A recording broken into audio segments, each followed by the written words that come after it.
Devastated, heartbroken, and so much disbelief right now. I wish my leg broke earlier in the season so y'all could see this team is much more than a quarterback. And I'll be upfront and honest with all of you. If they would have went 12-1, I wouldn't have felt bad. I'd be like, nah, they lost a game. Should have won it. But no, the fact they did everything they're supposed to, and it still wasn't good enough.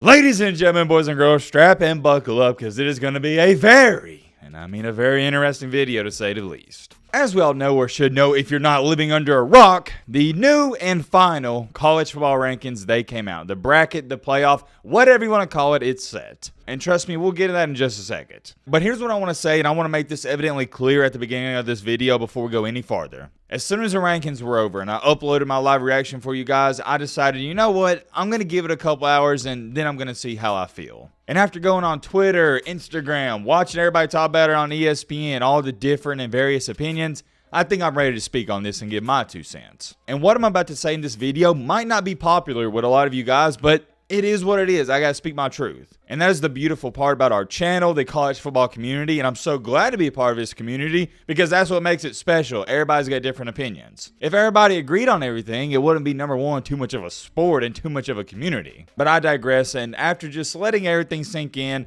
I think it's safe to say that today, December 3rd, 2023, is without a shadow of a doubt in my mind, the most controversial day in college football history. And whoa, hold on. I know a lot of people are going to run into the comment section and they're going to bring up some crazy stuff that happened in the past, but I just don't think it's quite like this. Number one, I don't think anything that has happened before this can compare to it. And number two, I don't think anything that's going to happen in the future can compare to it. And here's the reason I'm so certain and sure of that. Because for those of you who don't know, and this is a different video for a different day, the 12-team playoff that goes into effect next year, if you win your conference championship, you get in. There's none of this, oh, who's actually better deserving. No. You win, you're in. Simple. You're not really going to have too much of a gripe because let's say you lose your conference championship and you still don't get in. Well, you should have won the game. And that is the whole gripe currently with Florida State. And hey, I get it, I understand it, and I empathize with all of you. Whenever I talk about analyze or evaluate situations myself, I try to put myself in that position or in those shoes. And although I can't exactly do it because you don't know how you really would feel until it happened, but if my team Alabama, let's just say for the sake of this video, theoretically speaking, if they went 13-0, they won the SEC and didn't get in, I can't describe to you how pissed I'd be. Because what's the conversation? The same thing Florida State's saying right now. We did everything we could. We won the games. So, hey, man, to all my Cinnamon Roll fans out there, I get why you're mad. But I'll also say this, like I've been saying, I've been harping on it the past 3 weeks. I don't just not think Florida State's not a top 4 team. I don't even have them in the top 6 or 7. They're currently ranked for me number 8. Because at the end of the day, I don't see how you could say, oh, yeah, Florida State's better than Oregon, Texas, Alabama, or even Ohio State and Georgia with their, let's just say not Brock Glenn, but we'll say Tate Rodemaker, their second-string quarterback. I just don't see it. And as to why Georgia is behind Florida State, that blows my mind. Because right now, I don't even think Florida State can compete with Georgia, and it doesn't matter because guess what? They're going to play, and we're going to find out. Check this out, though. Here's what star quarterback Jordan Travis had to say about all this on Twitter. Devastated, heartbroken, and so much disbelief right now. I wish my leg broke earlier in the season so y'all could see this team is much more than a quarterback. I thought results matter. 13-0 in this roster matches up across any team in those top 4 rankings. I'm sorry, go Noles. Man, oh man, Jordan Travis, I feel bad for you, and I just feel so bad, really. It's hitting me now how bad I feel for the Florida State fans, program, and all the players. And I'll be upfront and honest with all of you. If they would have went 12-1, I wouldn't have felt bad. I'd be like, nah, they lost a game. Should have won it. But no, the fact they did everything they're supposed to, and it still wasn't good enough. You got to feel for them. And it comes down to this. I wish I could take credit for it, but Dan Mullen, he talks about the games and whatnot on sports, or not Sports Center, but ESPN now. Here's what he had to say. Dan Mullen stated it best. He said, the bottom line is 5 teams earned the right to go to the playoff, and 1 team had to be left out. That's the best way to describe it, because when you think about it, this argument about Florida State not getting in, it's not about people hating Alabama. It's not. It's more so of, oh my gosh, how did an undefeated team not get in? Notice how nobody, and I'll give the entire college football world and community credit, nobody is pointing towards Alabama and saying, oh yeah, they're not worthy. No. It's just more so of like, dang man, I can't believe we didn't put in an undefeated team. Because when you think about it, look at all the top 5 teams. They earned it. They went out there and they won on Saturday. And as we all know, Washington, they won on Friday night, but you get my point. But unfortunately, this was the nightmare scenario to end off the final 14 playoff because you had all 5 of these teams win their conference championships. And without being too cliche and corny here, there's only 4 spots. So, I mean, yeah, you do the math. One team's got to be left out. It sucks, man. And I hate the 14 playoff ended this way because up until this point, it did its job fantastically. Yeah, there was some controversy with the TCU and Ohio State thing in 2014. But outside of that, it was always really good. And I thought the committee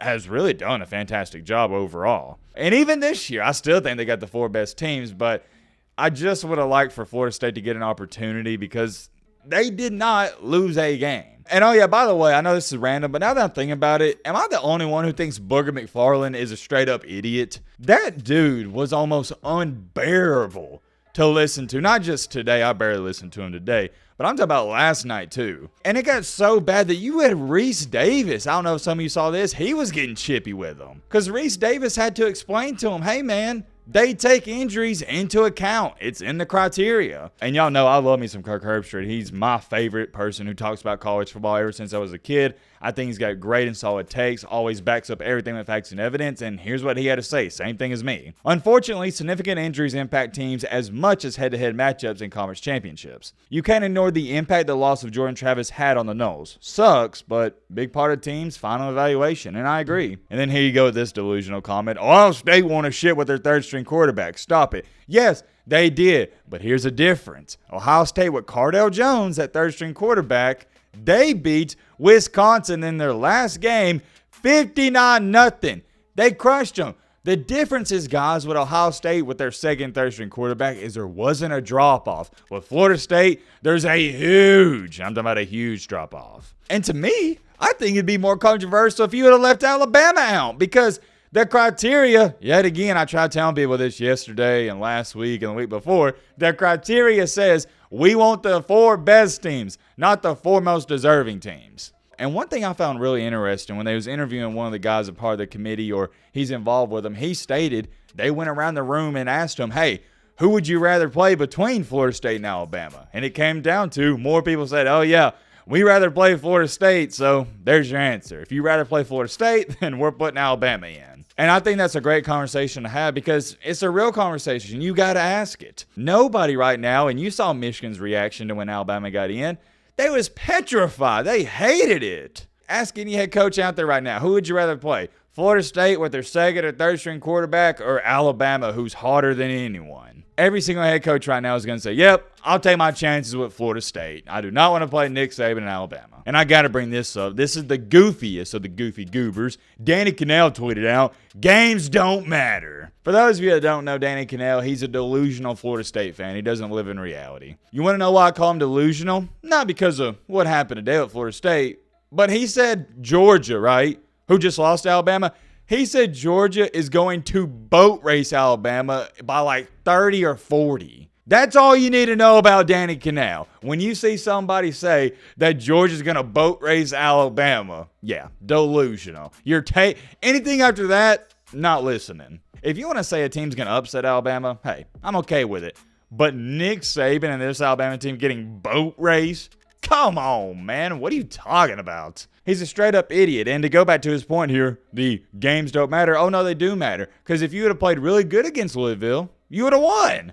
I said it last night. If Florida State beats Louisville by 24 or 30, they're getting in. If they only win by 3, 10, or probably 14 or 17, Alabama's getting in. And that's what happened. You look like crap. The games do matter. Florida State looked like crap last night. The defense was awesome, but everything outside of that, no, it was pitiful. Let's take a look at some of the comments on my live reaction video. Sneaky Quick stated, they took the 5 champs and simply said, which are the 4 best? If FSU wants to be in, then don't play the 55th hardest schedule in the country. I agree. That's what they did. They looked at the 5 champions. They had 5 teams that earned the right to be there, and they said, well, Florida State's the worst out of them, and they got left out. We'll go with one more comment here before we end off this video. Hey, man, I watch all your videos as a Michigan fan, and I think you're great. Thank you for those kind words, man. That means a lot. Shout out to Michigan fans, by the way. They've treated me with much respect and shown a lot of love to the channel. Congrats on the Tide getting in. As a Michigan fan, I'm so glad we don't have to play Florida State. I'd much rather see them play much better competition. Thanks for entertaining all of us who enjoy watching you go blue, roll Tide. You see, you heard it from a Michigan fan, every Michigan fan.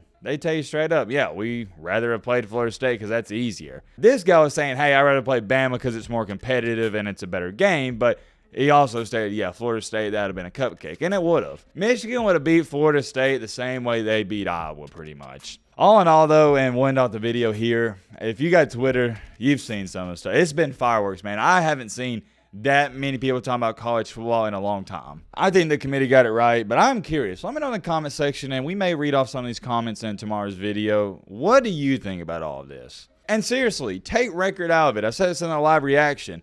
You shouldn't look at it and go, well, Florida State's undefeated. I get it's a big deal for a Power 5 champion that went undefeated not to get in, but that's not the criteria. Remember, Liberty also went undefeated. Are we putting them in the playoff? No. And I also think it low-key helped Alabama that their one loss came to a playoff team. If they would have lost to a unranked team, or even say if they had lost to LSU, they might not have got in, because that would have been somewhat of a bad loss. But you lost to a third team in the country, that ain't bad at all. And yet again, it goes back to this. The only reason Florida State did not get in is because of the injury at the quarterback position. And without Jordan Travis, they're not a top 4 team. I'm very curious, though. Let me know your thoughts down below. But